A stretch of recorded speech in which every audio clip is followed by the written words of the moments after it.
तो जय हिंद साथियों, हेलो, आप सब कैसे हैं।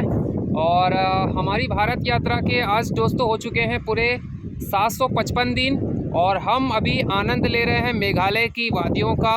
खूब सुंदर ये जगह है। बारिश में तो यहाँ पर चांद लग जाते हैं। इस कारण से ही इसको मेघालय कहा जाता है, क्योंकि यहाँ पर मेघ बहुत आते हैं। और आसपास का एक बार अगर आप नज़ारा देखेंगे तो उतना ही सुंदर आपको नज़ारा यहाँ पर दिखाई देगा। लोग यहाँ पर मछली पकड़ते हुए, नहाते हुए और बाकी सब काम करते हुए देखे जा सकते हैं।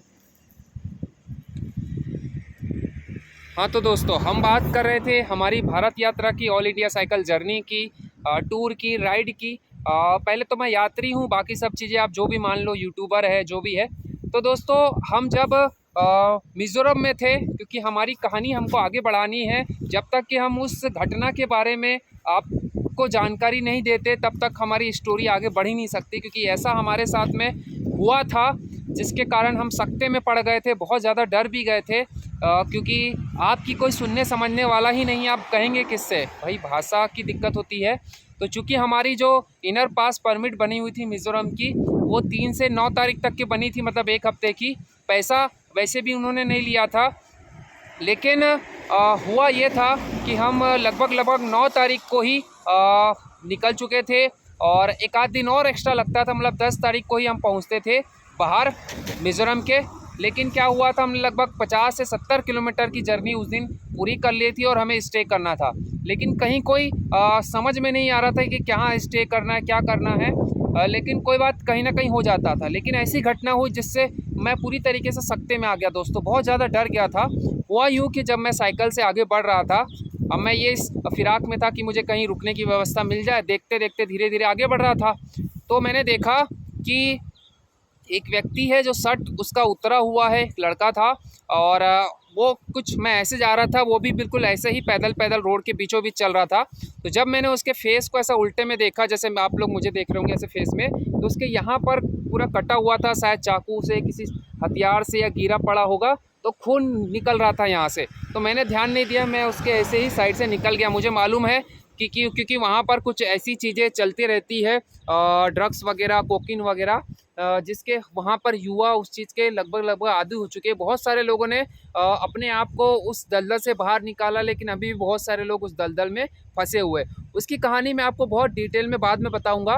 तो आगे बढ़ा तो वैसे ही उस सामने से 2 लोग और आ रहे थे और उन भी बिल्कुल वैसे ही नशे की हालत में, गुस्से में नज़र आ रहे थे। तो उसमें से एक ने मुझे हाथ ऐसा फैलाकर, दोनों हाथ फैलाकर रोकने का इशारा किया और मिज़ो भाषा में वो बोल रहा था।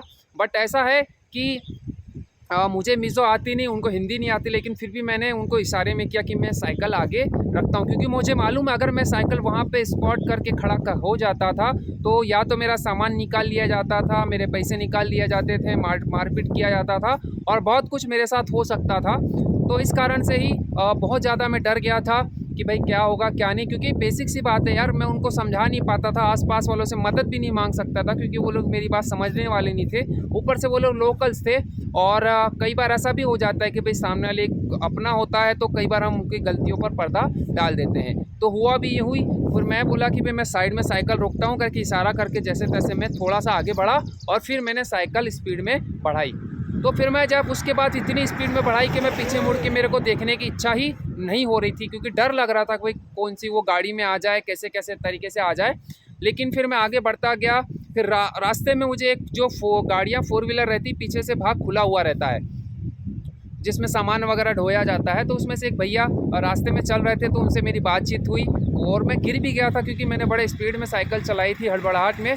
तो भैया पैदल पैदल ही जा रहा था और 2-3 किलोमीटर 4 किलोमीटर आगे निकल गया था। अब लग रहा था कि चलो अब नहीं हो सकता, वो खतरा टल गया। लेकिन अब शाम बहुत ज़्यादा हो चुकी थी और मुझे निकलना था।